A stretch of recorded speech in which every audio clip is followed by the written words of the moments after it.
hearing, trust, goodwill. Na sekta ya utalii kaunti ya Lamu inatarajiwa kuimarika baada ya meli ya HS Diana kutia nanga katika bandari ya Lamu. Meli hiyo ya kifahari iliyoabiriwa na watalii 120 na wahudumu 129 ilifika katika bandari ya Lamu baada ya kutua katika bandari ya Shimoni, kaunti ya Kwale.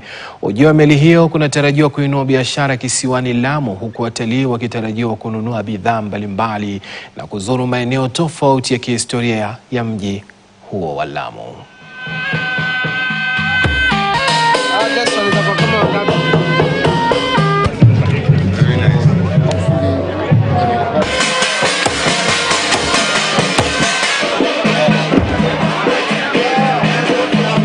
We are very, very proud to come into Lamu.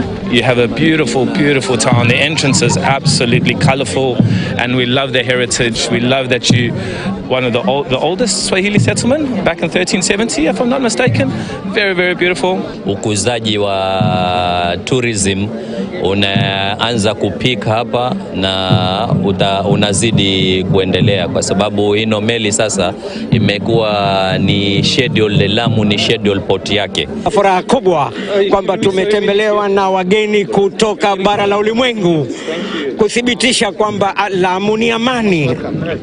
Lamu ni amani, na hizo masharuti ya Amerika na Waingereza kuweka onyo wasije Lamu si haki. Tumekaribisha wageni kutoka China, kutoka India, kutoka Uarabuni, kutoka Uzunguni, hata kutoka Uturuki. Kwa hivyo hii ni natija ya Lamu, na tunafurahia kuwa na wageni.